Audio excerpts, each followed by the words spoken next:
All right. Sorry. Some indigestion. Maybe it's how I feel about this movie.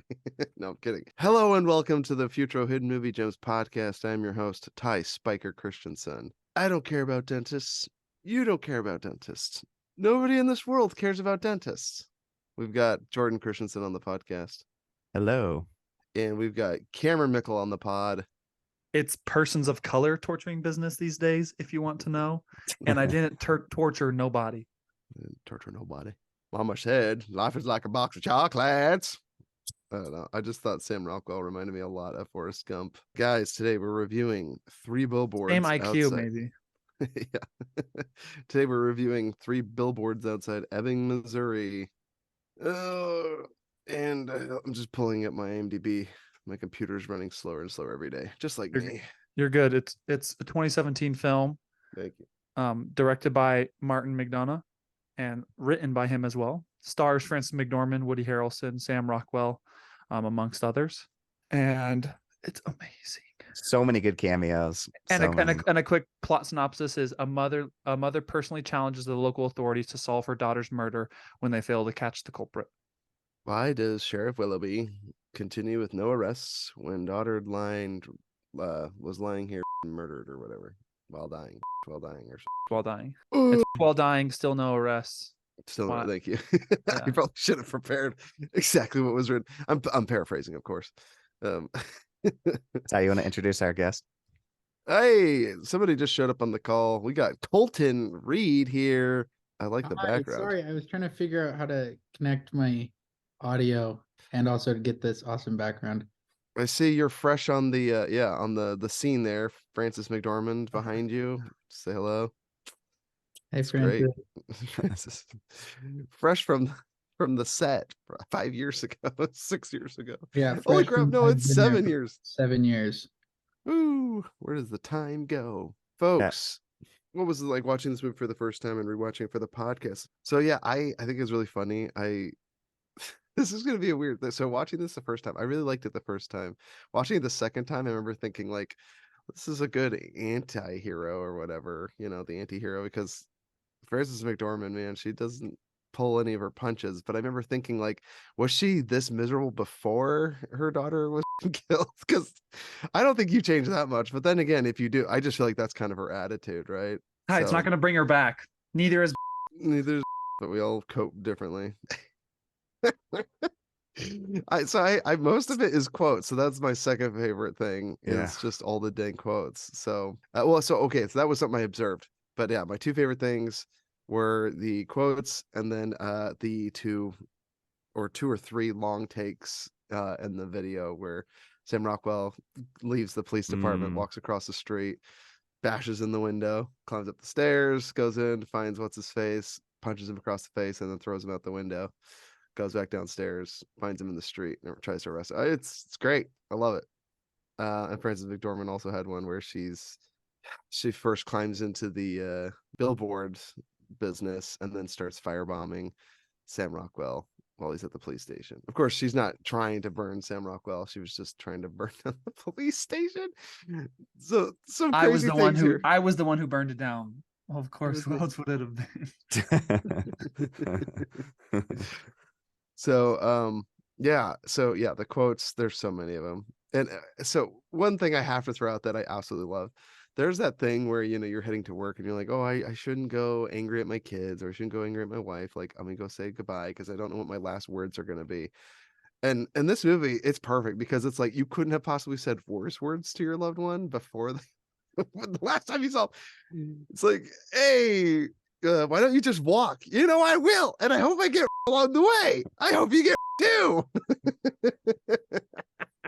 Yeah, did not age well. Famous, I did not age well, but it made me laugh, like actually out loud, because I was like, oh, this is actually in the movie. Because like, come on, dude, that's so freaking on the nose. Like, you can leave angry, but like yelling, go ahead and the whole plot centers around. That's like, maybe that's just how guilty she feels, but it's like it's shown in the form of a flashback, so it's like this is what she said to her, and I'm like, well, that's too bad. Some people have that personality though, like true. Yes. Oh, Frances McDormand's character, this whole movie, yeah, it's like you could say that personality. Cameron, yeah, Cameron would say something like that. definitely It's will. true. Yeah, Cameron will throw out spit venom, but he the doesn't thing mean is, it. nobody Anytime people at act- work don't say goodbye to me, I say, "Okay, hope you get in a car crash." Hope you die. Yeah, hope you die. Just drop dead. Yeah, but Cameron's never been real about it. I mean, maybe to some people, but Colton's here to set this record but it's the straight. same as this mom. Like, she's not doesn't actually mean it. So I don't know. She had the abusive husband. She's how many crimes are committed in this movie? Like Frances McDormand, arson, assaulting children in their high school. I was Like, surprised she didn't go there's to so jail for many that. There's so many things in this movie. Especially today, because it's made like as a modern movie, right? Any of the kids could have reported her. There's parents in cars. They could have. I'm surprised they watching her didn't see anything. Yeah. go down the line and You saw what kick a happened bunch to of high those. schoolers. You saw what happened to the kids that threw something, Jordan. Ain't nobody snitching on Francis. They knew stitches get stitches. There's so many funny things. I couldn't believe like, Sam Rockwell didn't go to prison. Maybe the guy just didn't report him, but like, and well, there's now like, listen, if we had no racist cops, then we'd have a total of 3 policemen. So And Not so they'd all bad when hate you- the gays. they all Yeah. hate the gays. And he laughs after. He's like, seriously though. Seriously. It's great. Yeah, there's definitely some weird, I don't know why, but like like these quotes. Do birds get cancer? Like, I don't know why that annoyed me. That kid, his whole personality, he bugged me. That kid, he should have just been a serial killer. Like, or you know who they should have had? They should have had Wyatt from Ozark. He would have been a better fit. Because this kid's too dweebish. He's profane. He's, talks back to his Are mom. you talking about Francis's son? Yeah. Oh, Yeah. I think they should have perfectly cast. they He's should like have my- had thought he's the like kid one of- from Wyatt like from the top Ozark two. with the long hair, the guy from the high school movie where they stabbed the kid. he's too That like skinny, he's lanky too kind of kid. creepy though. I thought this kid was perfect. He's I thought he was dweeby. perfect as well. Dude, yeah. he's the perfect. He's like typecast as like the kid whose family's going through like emotional, Because traumatic he's shit. the same kid as from Manchester by the Sea, Sad, and movie. he's yeah, also okay, yeah. Waves. Like, And he's Yeah. also plays Shia LaBeouf in Honey Boy. Shia LaBeouf dealing with his childhood trauma. So something related to a young man of some sort going through some serious parental, trauma in some way. There he is. Typecast. And then the last WTF moment for me, without spoiling anything of the movie, there's a scene where Frances McDormand is looking down at her bunny slippers, and they just start cursing back and forth. They're like, "Look at those!" Like, it reminded me of like The Shining, like talking to the person in your finger, She's Or just the talking to her bunny beaver. slippers.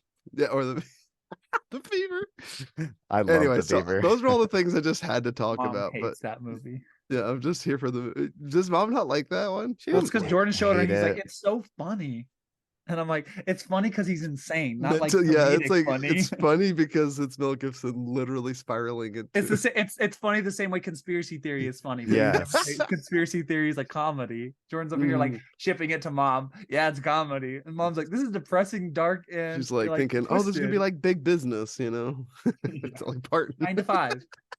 9 to 5. Oh my gosh. Anyway, take it away. I want to hear you guys talk about this movie. Well, I just want to say really quick, Ty was actually the one pushing this movie on me hard. And he's just like, you just First time I kept, saw you it, kept like throwing it out there, And like trying not to be too aggressive. You're like, oh, you really need to I watch this remember like how every hard week. every week I'd drop a hint and be like, "Hey, movie I'm still thinking about after I saw it." Yeah. Anyway, Yeah. and I'm from the Midwest, as most of us are here. I don't know about you, Colton. I don't know where you hail from. Are you from the Midwest? No. Anyway, I endorse this behavior. All Midwesterners are just this crummy. So Yeah. no, we're like famous for friendliness. So it's really funny to see Frances McDormand. I'm like, maybe she's from Minnesota or something. No, they're even more friendlier. She's from Illinois. That's probably her thing. But anyway, I just thought it was funny because I famously, Kyle Ayers, who does the other podcast, Never Seen It. He famously hates this movie, and he talks about how, which is interesting because I've thought about that, and I'm like, I don't think he's right on everything, but it is funny to hear it. Almost every podcast he mentions how he doesn't like this movie, and I'm like, I don't see it. I think there's a lot to enjoy about this movie. There's So definitely silly much. things. Dude, I would argue yeah. it's ridiculous at how few arrests are made, but then again, I'm like, it is in keeping with the whole theme where the police are powerless to do stuff when they don't have DNA to nail their guy. But she like commits arson. She assaults children. There's like so many crimes that she does, you know, and it's like, my goodness. So many of the characters do. and then the cops are suicide. Like there's so many things in this movie, like so many crimes happening left and right. I just wanted to say before you jump off that it's good to see you again. Have we met before, Colton? I feel awful now. That's fine. On her and Colton was on. Oh, you were on the episode Her. You and done there was another hair? episode. I was on one. But Ty City wasn't of there. God. City of God. City of God. Oh, You no, need to didn't watch come on City of that. God. So like I mentioned, Ty recommended this. I did not know this was a Martin McDonagh film, or his name wasn't on my radar until now. Now I'm like obsessed with his work, but I am so glad Ty pushed this one on me, and I did enjoy it. I think this is the third one I saw of his movies, and I love this movie, and it gets better on rewatch, and I just think he's the greatest writer of all time. So that's what it was like for me, and I just think it gets so good. It's so good. I was just smiling so big when I was watching this movie. The music, when the opening scene, it's perfect. I wouldn't change a thing. Cameron, what about you? For me, it was the last of us three to watch it, and dude, they've been my watches for a while. I also didn't really know what to expect, like genre wise or kind of like plot. Besides, I mean, obviously the three billboards, but yeah, I was extremely blown away at just kind of the performances, and it reminds me a lot of almost like a Ethan and Joel Coen like brothers, where it's just like everyone's kind of a character. And kind of that Midwest, like everyone has a story and everyone's like a fun person to follow along. And then I'm just so surprised at how well it holds up and how much I like it better every single time I rewatch it. And so like rewatching it and showing Colton, like it's one of those movies that I'm like, I have no problem recommending to anyone, because like I just know almost anyone, especially people who like film, like will enjoy it. It's just like the characters, and like Jordan mentioned, the writing is crazy. That's so good. Colton, what about you, Colton? Yeah. Am I supposed to say my favorite quote as well? Yeah, sure. Yeah.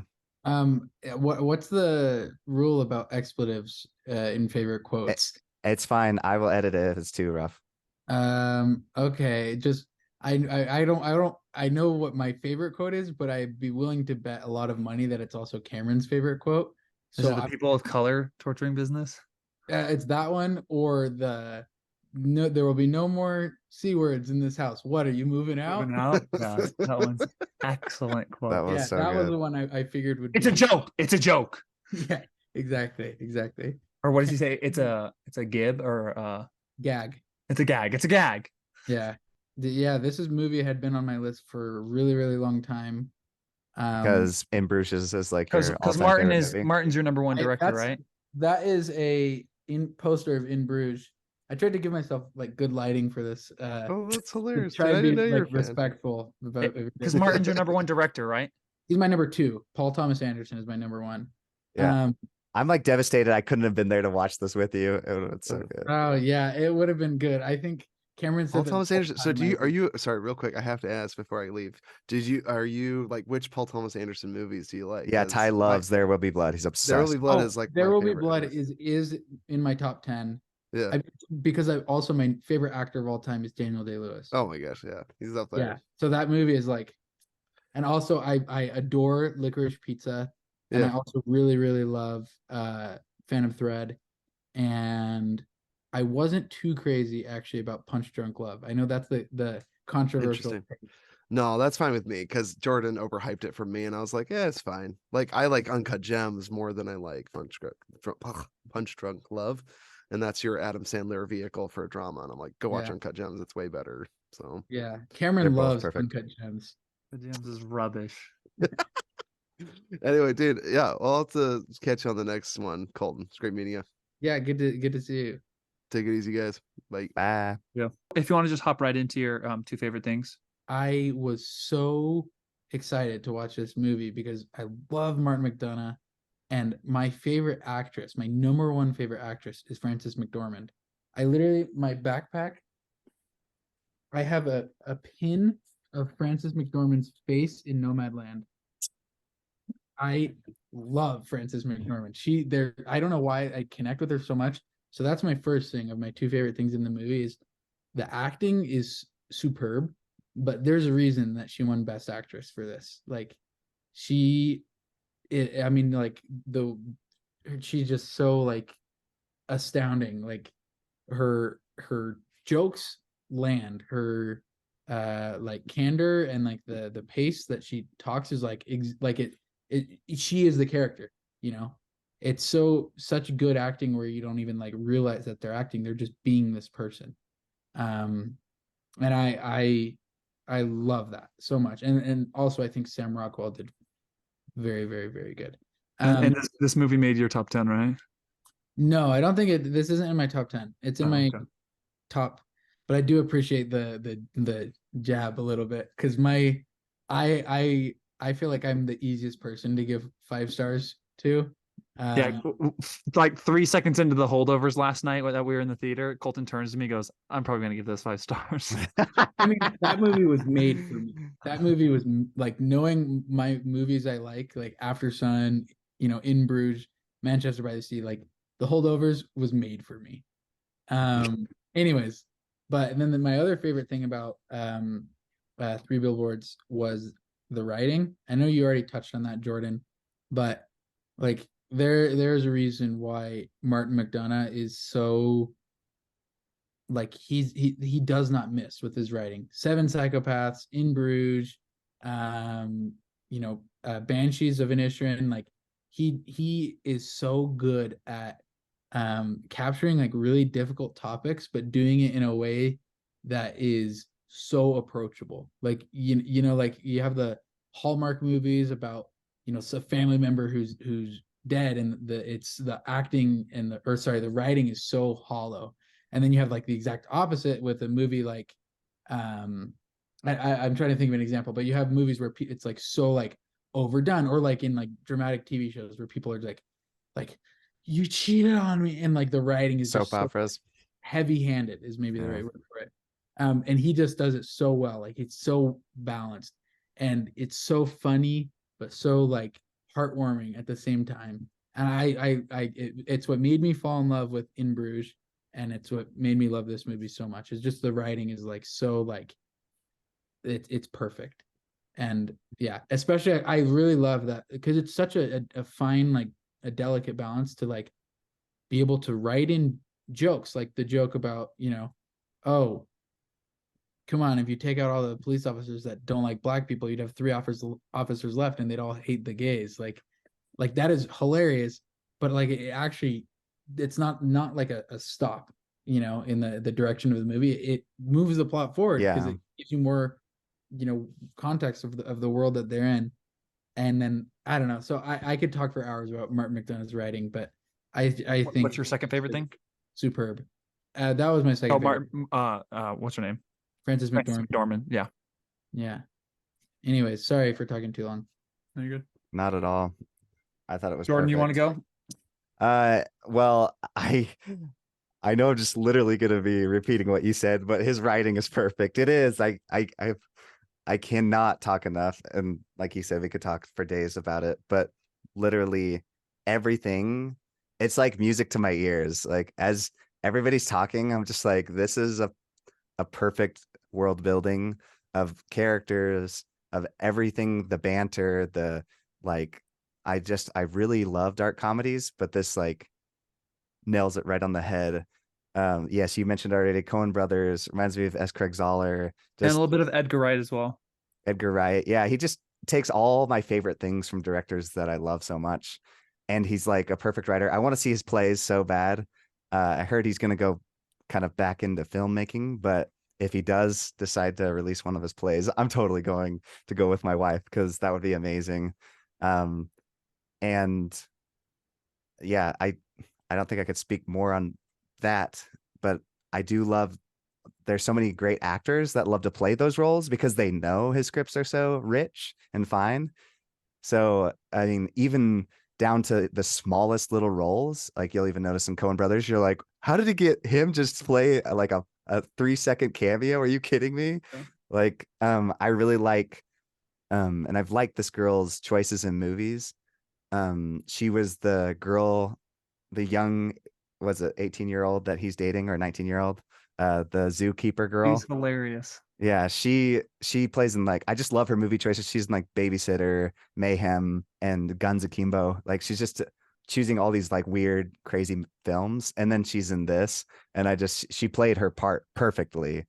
And I just like, even that smallest little cameo I thought was so perfect. She's got like 12 lines and she steals the scene. It's so funny. Yeah, and I love to the Game of Thrones dwarf. What's his name? Peter Dinklage. Dinklage. That's right. It's actually Tyrion Lannister. And I didn't need to. Oh yeah, Tyrion. I didn't need to hold that ladder. Like, there's so many little golden moments. That's like he had such a fun personality, and and on this viewing too, I noticed that the main girl, like, while her acting was perfect and she played the character perfect, she kind of had the least growth of all the characters. Like, I thought she did the first time, but the more I thought about it, like, everybody else kind of changes around her, but she's still like stubborn. She still leaves her kid at the end, like, just kind of a bad woman. Like, don't get me wrong, she's gone through a lot, but as we see in a flashback, she's kind of always been the way she is now. Yeah, and not only did she leave her children, she left her children to go murder somebody. Not even the person that killed her child. The just some guy who probably they think killed somebody else. Like, yeah, and I mean, I love how flawed she is. I would almost describe it as like beautifully flawed, because it's just like her, how she thinks is absolutely insanity. It's just like, it's such an extremity. It's like, oh, how she classified that priest. It's just like, oh, there was some bad priest, therefore you are part. Cooked him. Yeah, you're part of that gang, and it's like, okay, like, there's still good people in different parts. That's why I love the police chief. He's actually a good guy. Like, he was surrounded by, I mean, at least Sam Rockwell's character, which he actually probably had the most growth as a character, which I thought was crazy, because by the end he was like trying to, like, he didn't have to help her. I mean, he could have stayed stingy and listened to his mom, because his mom was nuts. Oh my gosh, goodness gracious, was she brainwashing that kid? also, that's the actress that plays Charlie's mom. Yeah, Always Sunny in Philadelphia. Or not Mac's mom, sorry. Yeah, Mac's mom. Yeah. There's just another person I'm like, oh, hey, it's fun to see her in that role, which she played that one perfectly. There's so many just people that, and they're all, I mean, he just knows where to place them. I wonder if it's his casting director, or if it's just Martin, who's like, you're who I've been looking for. But I could be completely wrong about this, but I believe his wife works as a producer on his films and does a lot of casting. Oh, cool. Yeah. I don't know if I'm right about that. It could be. It wouldn't surprise me. A lot of people work with family members. Like, it's fun. I watched a documentary on Stanley Kubrick. He works with a lot of his family members. And Christopher Nolan has his brother write a lot of the scripts too. That's true. Yeah. Oh, I think I'm thinking of Christopher Nolan and his wife. Oh. I didn't know that. But yeah, I'll get straight into my favorite too. Yeah. Also, just a caveat, also rewatching it for the second time almost ended friendship in our apartment, which is hilarious.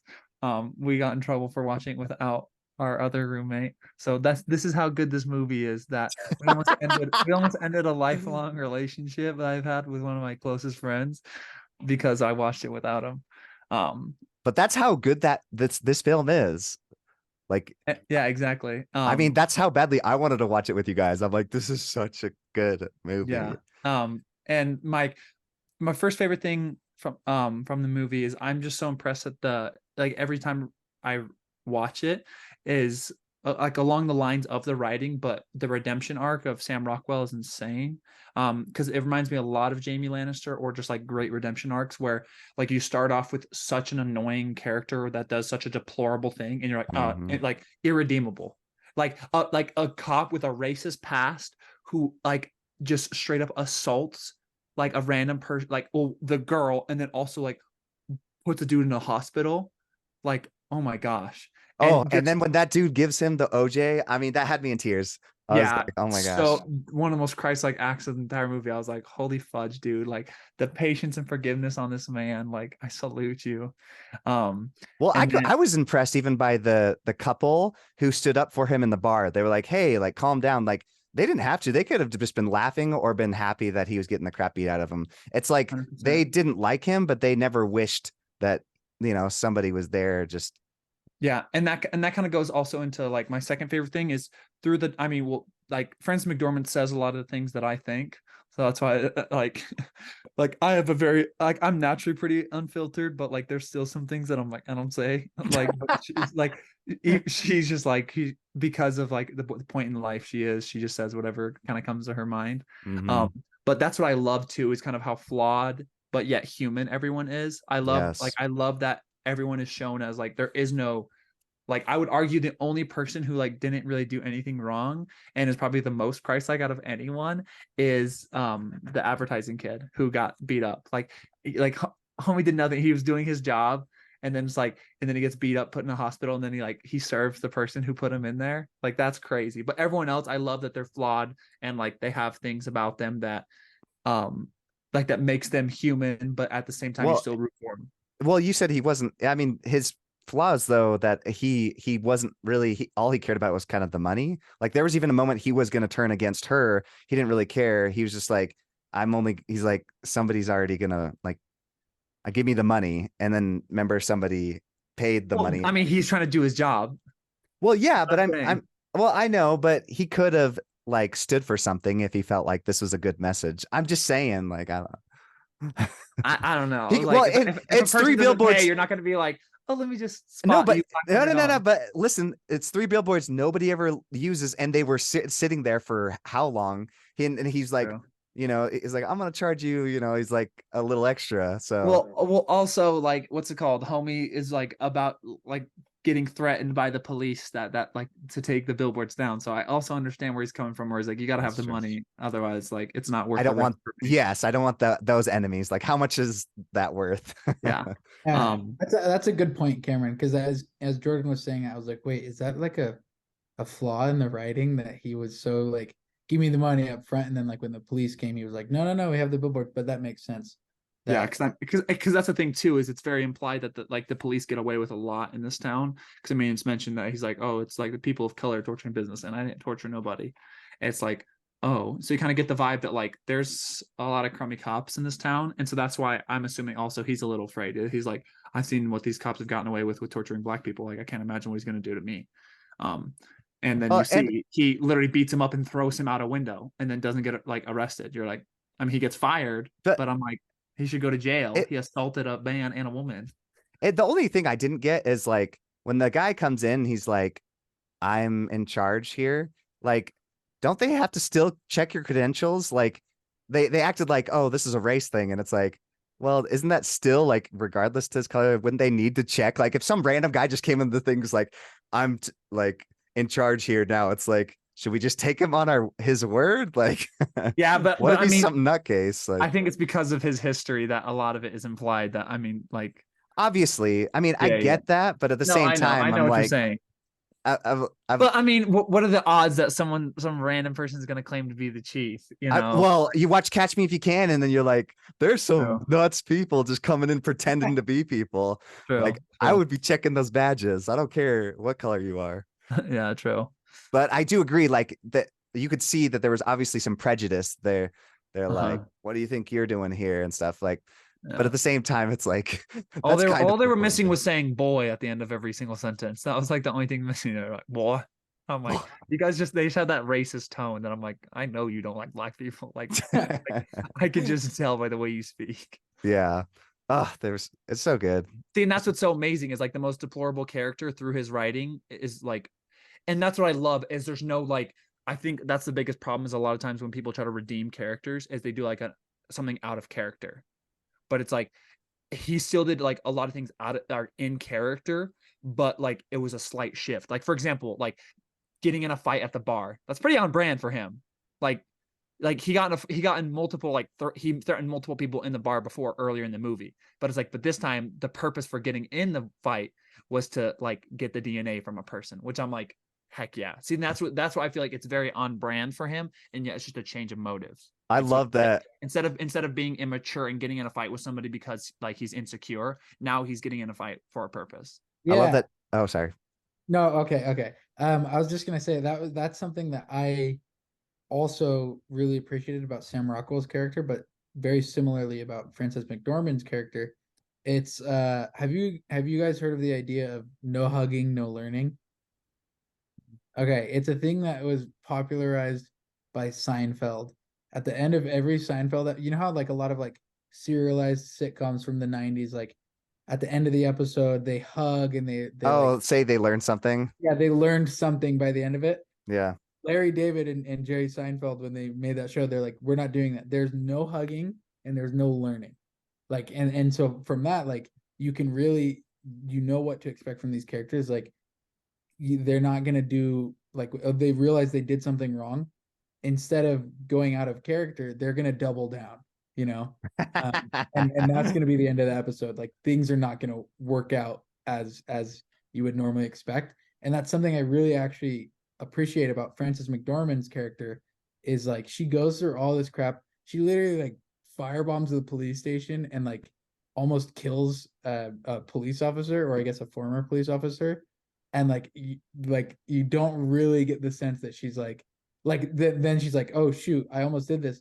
Okay, let me team up with this guy to go murder somebody. You know what I mean? I love that because it's like it's so you get to really focus on their experience as it happens, you know? And it's not like, oh, like this is like a movie wrapping up nicely. And I also really like that about Sam Rockwell, that his redemption arc feels very much like that character. Like, yeah, he's learning a little bit, but it's not like he's like, oh, I've had this sudden change of heart. Like, I'm gonna, you know, be a better person. I'm gonna stop drinking. I'm not racist anymore. Like, he probably still carries some of his prejudices, and he probably, you know, like he also is gonna go murder somebody. So I love that idea so much of like no hugging. Well, they weren't 100% sure. They were like, maybe. Yeah. Well, and that's what I also think is like cool too, is the fact that it shows that not necessarily like you don't have to make those leaps, and that's the thing too, is I understand completely, like, because Frances McDormand feels like she has nothing to like live for, and which is so sad. Even though she has a son, like she feels like there's nothing left, like, because she's like, because in my mind, I feel like she's like, what more harm can I cause to my child? Like, I've already ruined his social like reputation and like messed him up emotionally because of like his sister dying and being, and then it's like me causing all this trauma. So I felt like she's just like, there's nothing I could add more, like, or like, if anything, me staying around is just causing more harm. So that's why I feel like it's almost her idea of a selfless act, where she's like, I'm just going to go away from him. It's like, it's a totally twisted because she's abandoning him, but in my mind, I feel like she feels like such a cancer to her son that she's like, all I do is bring harm to you, and so like I'm just gonna go away from you. And it definitely started way before she lost her daughter, like, and I think she just uses this kind of as a reason to be angry at the world. Like, there's a show that I thought was pretty fun, but there's just something about it that I thought was genius. It was about this like group of people went missing on a bus, and then they showed up 10 years later, and this one mom, her daughter came back, and she was actually mad that her daughter came back because she could no longer use that as an excuse to like pity herself and make everybody like feel sorry for her. And so I just like pictured, this is that type of lady. Like, she just like, she'll be miserable regardless. Like, you saw her before her daughter was still alive. She's kind of a miserable woman. I know, but I mean, like, what's it called? Like, a lot of those things are just like accumulated and totally understandable. It's like she obviously went through a really she's using it as ammo, yes, ammunition to be 100%. Well, that, and see, that's what I'm saying is she feels like she's such a messed up person that she's like, I do no good to my child. Like, all I am is just a harm.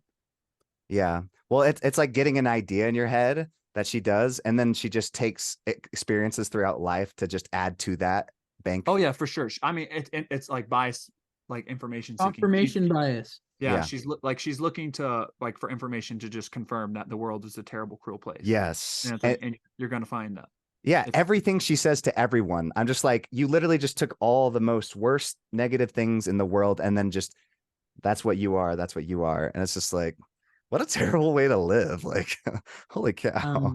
But then also like that was something I wanted to ask you guys about was the little, like, I don't know, 45-second, no, a little bit more than that, the very short little scene she has with that CGI deer. That I thought was like, It looked like it was not CGI, like it was just two separate shots. And I think the oh lighting, yeah, they didn't color grade it very well because it almost looked CGI at moments, and maybe it was, but there's a few I moments I'm think it like, is a okay, real that's a deer. I think it was green screen, like kind of trying to do that, and yeah. it didn't look well. The color grading was not, because she clearly was not yeah. in the same shot. But I do like, I mean, mistakes in that scene aside, I think it's important in her character because to me that kind of like everything, I agree with everything that you guys have said about her, like, sort of, I have this horrible view about the world. I'm going to confirm that with evidence of my own life and experiences that I see in other people. But that one little thing, it's like such a like a pure like, and she's trying to be negative and like, sorry, like you're not my daughter, whatever. But I don't know. It just felt like a very much like a mirror to that way of thinking. Yeah, well, see, and for me in that scene, I think it doubles down on kind of that message because I think because I think it doubles down on the fact that she's not courageous enough to be hopeful because like it takes a lot of courage to not be cynical because like it's easy to be cynical because you're never like technically disappointed because you just live in a state of disappointment, or just a state of Cameron, what do you know about being cynical? I don't and so that's what I think is so interesting is she says like, oh, are you here to like haunt me or whatever, and like essentially like implying like it's like, are you trying to make me believe in cremation? And she says you're pretty. Reincarnation. Yeah, she's like, you're pretty but you're not her. And so You I said love cremation.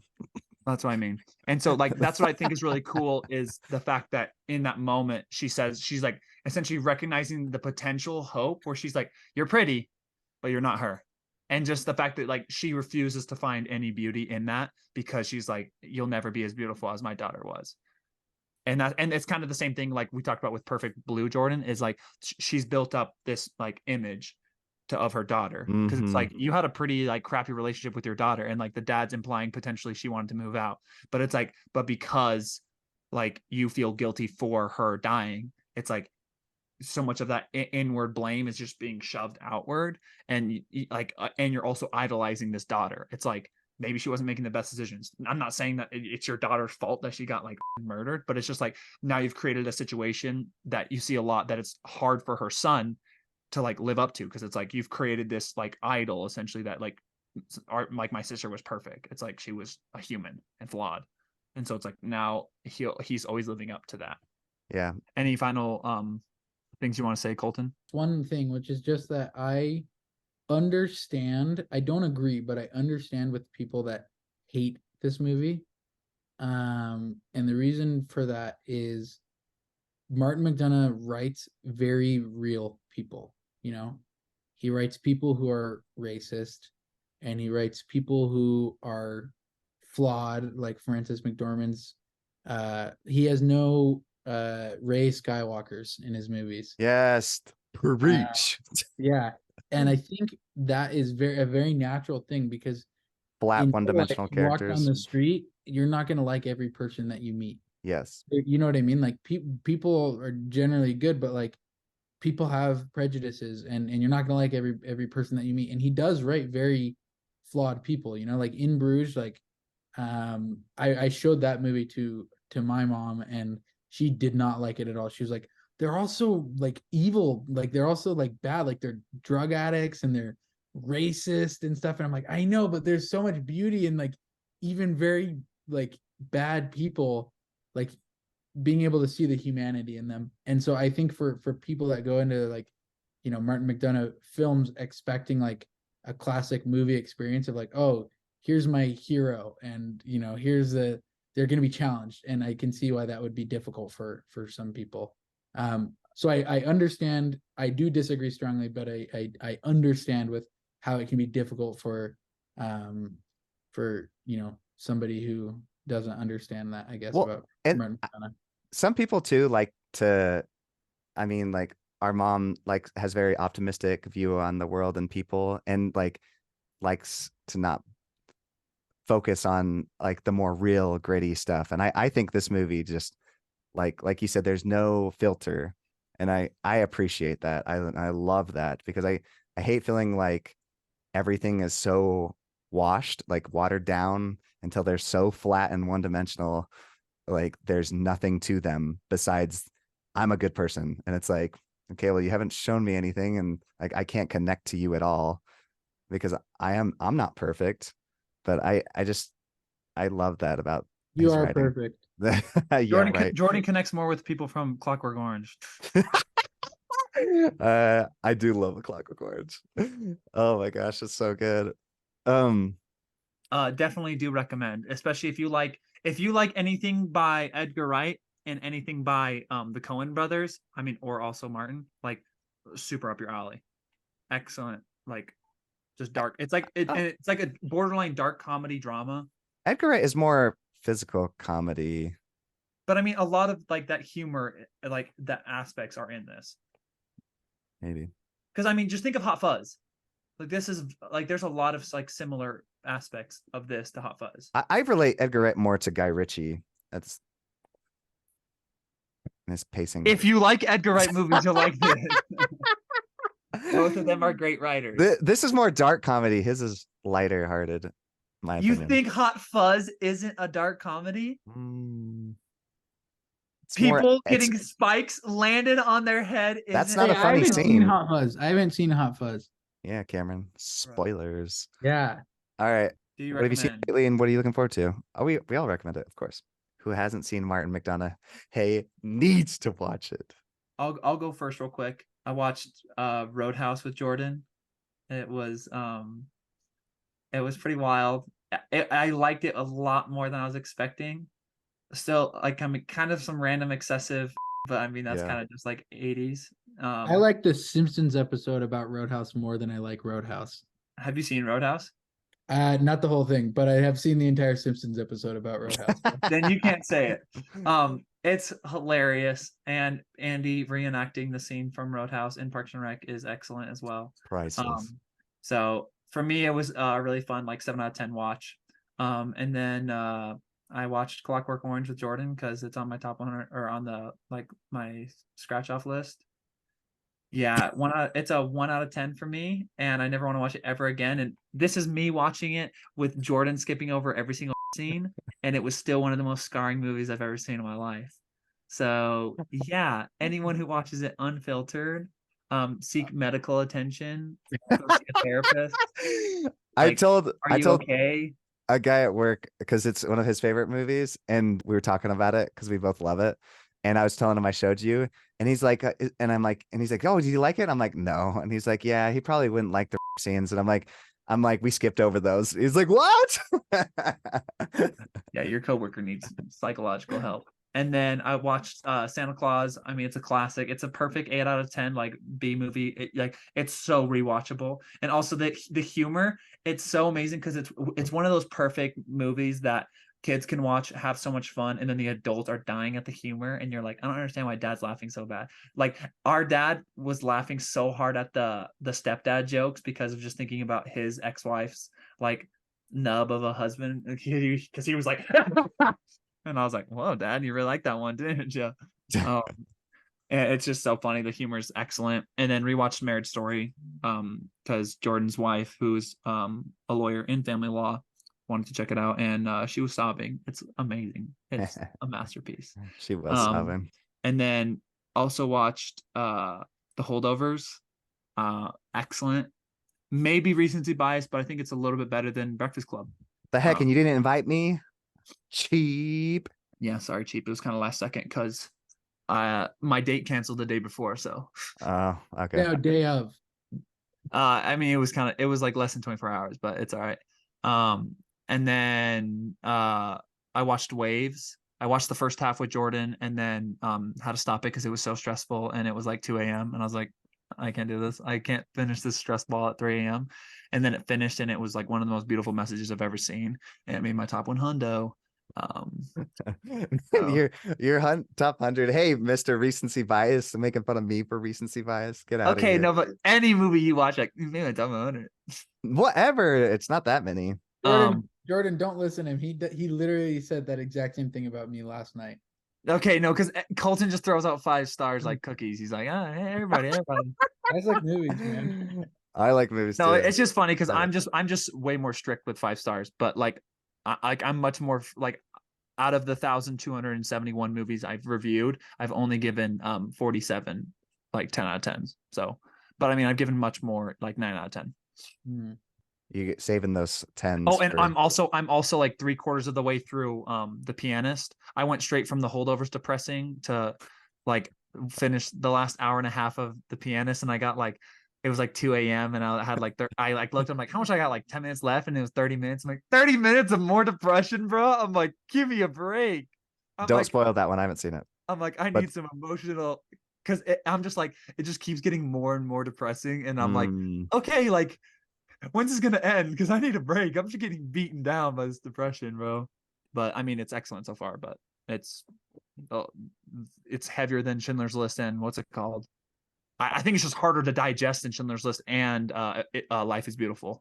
It's Do you just think that is the most difficult to watch Holocaust movie so far that I've seen. I think so. It's just it's just almost, it's like they're so nonchalant about the deaths. It's like horrifying.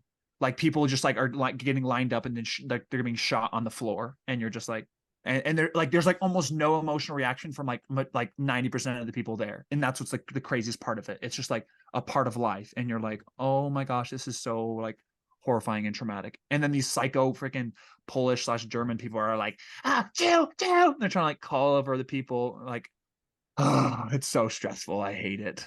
But sounds like Cameron playing Rocket League.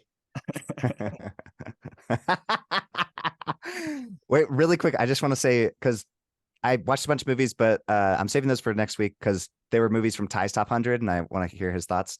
But I just want to say I've been watching Squid Games, the reality TV show, and I'm really enjoying it a lot. Oh, it's Squid Games meets Survivor, because it's got like the drama of the people and stuff. But they added a bunch of new games because obviously they're not killing each other in the beds, so they had to come up with some different games to knock people off. It's I mean, we're loving it so far. I haven't finished it, so maybe I'll change my mind when it's over, but so far it's really great. There's some great quote unquote villains, just people that you're like, I hope you don't make it. And other people you're rooting for, and you're like, no. Anyways, sorry, Colton, you got a minute. Tell us what you've seen. I mean, Cameron already talked about The Holdovers. That movie, I want to distill it down to a serum, a compote, and inject it into my veins. I love that aesthetic. I love everything about it so much. I haven't reviewed it yet. I also watched all of the Hunger Games movies, and that's something that I did when I was with my little sister for a week, because my parents told me I wasn't allowed to watch sad movies. So those were fine. Yeah, I enjoyed the first one, especially when it first came out. I was like, holy crap, this is amazing. I hated the first one. Really? The second one was good. I thought. But you started with the last one, didn't you? Yeah, which that's the problem. I love the newest one. But that's what I'm saying. You started with the wrong one. I mean, technically, if you were to line them up, that's the first one because it's a prequel. Right. But I mean, if you were to watch the first one, which wasn't the first one, you guys are all watching wrong. I watched the second one in theaters before watching the first one, and I was like, what the fudge is going on? Huge mistake. Because yeah, I think 2 and the rest are like, but yeah, I like the first. Jennifer Lawrence is an average actor at best. Silver Linings Playbook, excellent. Everything else, Bradley Cooper. Oh my gosh. Yeah, he's so gonna. That song is killing me. I just want to.